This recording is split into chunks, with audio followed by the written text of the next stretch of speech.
애터미 회원 여러분 안녕하십니까? 이제 겨울도 기나긴 겨울도 끝자락을 보이는 것 같습니다. 이제 3월이 되면 서서히 새싹이 돋아나고 따뜻한 봄날이 다가올 겁니다. 금년에 모든 회원님들이 목표를 달성해서 크게 성공하시기 바랍니다. 오늘은 이 중요한 자연법칙 중 하나인 에너지 보존호 법칙에 대해서 말씀을 드리려고 합니다. 에너지 보존호 법칙은 다른 말로는 연력학 제1법칙이라고도 합니다. 우리가 사는 이 우주 그리고 우리가 사는 이 세상에는 자연법칙이라는 게 존재합니다. 이것이 법칙이기 때문에 거의 예외가 없습니다. 또 모든 사람에게 똑같이 적용됩니다. 예를 들면 만류인력의 법칙이라든지 관성의 법칙 또는 가속도의 법칙 또는 작용과 반작용의 법칙 등 어느 누구도 이 법칙에서 벗어날 수가 없습니다. 마찬가지로 가장 기본적인 물리 법칙 중에 하나가 에너지 보존의 법칙입니다. 에너지 보존의 법칙이라는 것은 어떤 클로즈드 시스템, 즉 폐쇄된 계 내에서 에너지의 형태는 바뀔지 모르지만 에너지의 총량은 일정하다는 법칙입니다. 예를 들면 이 방안 그리고 콜마 BNH의 강당, 여기서 외부에서 들어오는 에너지, 전기 에너지가 들어오면 이 전기 에너지는 빛 에너지, 소리 에너지, 열 에너지 등등으로 바뀌지만은 그 에너지의 총량은 일정하다는 거예요. 이 에너지 보존의 법칙만 알아도 우리가 일상생활에서 어떻게 행동해야 되는지를 알 수가 있습니다. 예를 들면 여러분 지금 손바닥을 비벼보세요. 비비면 열이 납니다. 왜 열이 날까요? 비비니까 열나지. 뭐 그렇게 이야기할 수가 있는데 연력학 제1법칙, 즉 에너지 보존 법칙을 가지고 설명을 하면은 손을 움직인다는, 비빈다는 이 운동 에너지가 열 에너지로 바뀐 겁니다. 이 마찰에 의해서 열 에너지로 바뀐 겁니다. 그러면 손을 비비는 이 행위, 이 운동 에너지는 어디서 나왔어요? 어디서 생성된 게 아닙니다. 우리 몸에 있는 축적된 영양성분, 이 화학 에너지가 운동 에너지로 바뀌어 나온 겁니다. 그러니까 결국은 이 열 에너지는 우리 몸에 있는 화학 에너지가 운동 에너지를 거쳐서 열 에너지로 나온 겁니다. 그랬지 새로운 에너지가 생성된 게 아니에요. 그러니까 에너지의 형태는 다르지만 양은 똑같다는 거예요. 그런데 이 에너지 보존 법칙이 인간사에도 그대로 적용된다는 겁니다. 적용된다는 거예요. 예를 들면 애터미 사업을 하면서 지금 에너지를 쏟아 넣고 있어요. 쏟아 넣고 있어. 그러면 뭔가 나타나야 되는데 안 나타나. 예를 들면 돈이 좀 뭐 날마다 더 벌린다거나 또는 뭐 직급을 아주 순조롭게 뭐 올라간다거나 뭐 그런 게 아니야. 그 다음에 또 뭐 라인이 뭐 이렇게 날마다 커진다거나 그렇지가 않아요. 항상 사업을 하다 보면 어떤 애로사항에 부딪히게 돼요. 그러면 지금까지 투입한 에너지가 다 어디로 없어져 버렸느냐? 그렇지가 않다는 거예요. 그렇지가 않아요. 에너지 보존 법칙에 의해서 투입한 에너지는 이유 없이 사라지지 않는다는 거예요. 그러면 왜 효과가 안 나타나느냐? 날마다 나타나야지. 자연법칙에는 또 티핑 포인트라는 게 있습니다. 임계점이라는 게 있어요. 임계점. 다시 말하면 어떤 순간에 어떤 포인트를 넘으면은 거기서 나타나는 물리 현상이 갑자기 바뀌는 포인트가 있어요. 이걸 임계점 또는 티핑 포인트라고 합니다. 예를 들면 우리가 물통에 물을 채울 때 호스로 물통에 물을 넣는다고 합시다. 그럼 바로 넘치는 게 아니에요. 이 물통에 물이 다 차고 난 다음에는 물을 넣는 대로 물이 넘치게 됩니다. 우리가 1만 시간의 법칙이라는 걸 공부했어요.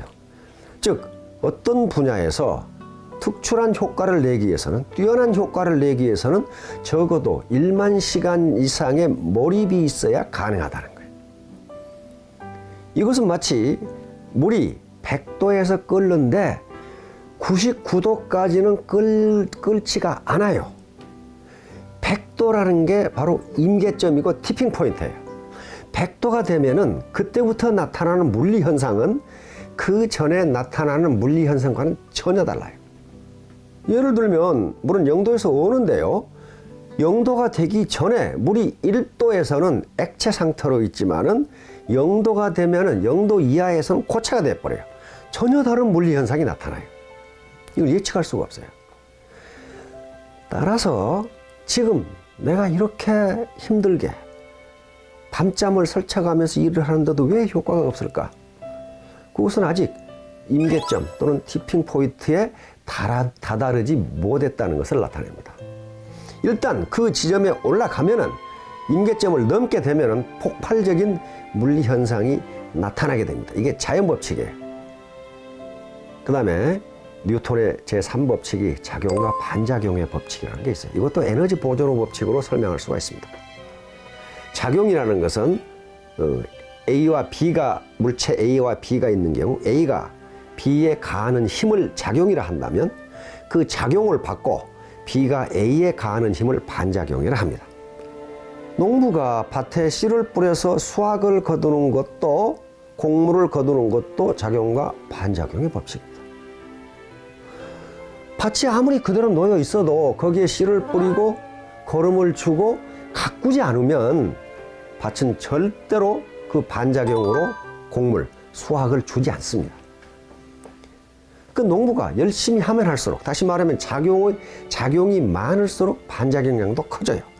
세상에 공짜는 없거든요. 마찬가지로 애터미 사업을 하면서도 내가 내 시간과 땀을 투입해서 작용이 많으면 반작용 역시 커진다는 거예요. 아무것도 안 하고 있는데 나는 아무 노력도 안 하고 작용이 없는데 반작용이 있을 수가 없어요. 반작용은 곧 내 수당이고 그리고 승진입니다. 직급 상승이. 그것이 반작용으로 오는 거라고요. 그것도 역시 에너지 보존의 법칙으로 설명이 가능합니다. 에너지를 투입하지 않았는데 새로운 에너지가 생성되는 법은 없어요. 그러니까 성급하게 지금 에너지 투입량이 임계점에 도달하지 않았는데 많은 수당을 벌려고 한다거나 또는 빨리 승급을 하려고 하면 티핑 포인트가 아니기 때문에 반드시 부작용이 나타나요. 그것은 자연 법칙이기 때문에 아무도 그것을 어길 수가 없습니다. 이걸 경제학에서는 통상 기회비용이라고 합니다. 기회비용. 다시 말하면 뭔가 가치 있는 것을 얻기 위해서는 그 가치에 상당하는 코스트, 비용을 지불하지 않으면 안 된다는 거예요. 예를 들면 내가 하루에 이 파트너 또는 신규 고객을 10명을 만나고 싶다. 이렇게 계획을 했어요. 근데 10명을 만나는 게 공짜로 얻어지는 게 아니라, 공짜로 되는 게 아니다. 뭔가 희생을 해야 돼. 이걸 비용이라고 부릅니다. 예를 들면 영화관에 가는 시간을 희생한다든지, TV 보는 시간을 희생한다든지, 개인 모임에 가는 시간을 희생한다든지, 내가 하고 싶은 등산을 포기한다든지 등등 이런 것을 코스트, 비용이라고 그럽니다. 그렇게 해서 10명의 고객을 만날 수가 있는 거예요. 다시 말하면 에너지 투입 없이 10명의 고객을 만난다는 이 사건은 일어나지가 않는 거예요. 일어나지가 않아요. 누가 대신 만나주냐? 그 대신 만나주면 뭐합니까? 그렇게 되지가 않아요. 그 다음에 한 가지 여기서 유의할 점은요. 인간은 자기중심적 편파라는 걸 가지고 있습니다. 이건 심리학적 용어인데요. 다시 말하면 모든 인간은 자기중심적으로 생각을 해. 그래서 저 친구는 말이야, 내가 보기에 별 열심히 일도 안 하고 그런데 어떻게 수당도 올라가고 직급도 척척 올라가고 말이야, 저거 누가 뒤에서 봐주는 거 아니냐 말이야. 그렇지 않습니다. 그것은 자기가 보기에 그렇지 그 사람은 진짜 열심히 노력한 겁니다. 모든 인간은 자기중심적으로 생각하니까, 예를 들면 같이 대학을 졸업하고 한 사람은 회사에 취직하고 한 사람은 짜장면집을 했어. 근데 짜장면집 하는 놈이 회사 다니는 놈한테 너는 1년에 2억씩 번다? 했단 말이야. 근데 회사 다니는 놈은 연봉이 7천만 원밖에 안 돼. 그러니까 아이 짜장면집 저 자식 말이야. 학교 다닐 때 공부도 못했고 말이야. 그리고 뭐 열심히 일하는 것 같지도 않던데 어떻게 1년에 2억을 버나? 그건 그 사람이 볼 때 그렇지. 이 사람은 1년에 2억을 버는 장사를 하기 위해서 얼마나 노력했는지 이 사람은 모른다 그 말이야.